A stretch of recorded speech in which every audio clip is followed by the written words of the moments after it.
Does endometriosis cause infertility?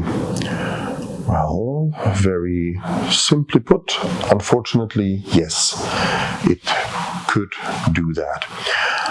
Let's talk about the diagnosis at first a little bit, and we'll start with the linguistics.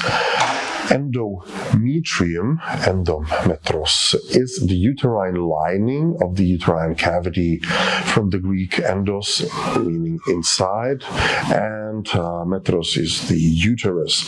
So, this is the lining or the layer of cells that have a very specific ability by reacting sensitively to the hormonal levels and the hormonal changes during the menstrual cycle. Under the influence of estrogen, these cells grow. Under the influence of progesterone, they get an increased blood flow, and eventually, during menstruation, they necrotize, they get washed away, and the whole process starts again. When these cells appear elsewhere in the organism, and this could be in the belly, in the pelvis, in the ovaries, in the rectum, in the bladder, then they can cause problems because they still react the way we just described. They grow under the influence of estrogen. They eventually can bleed during the menstruation, but there is no room actually for that blood to go and for the tissue to go. So they usually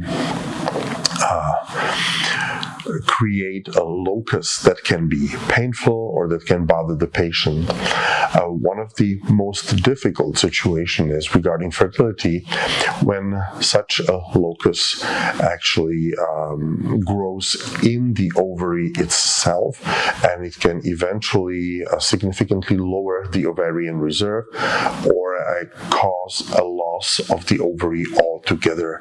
So it might be difficult for the patient to ovulate, or it might be difficult for us to get ripe, healthy eggs via an ovarian stimulation.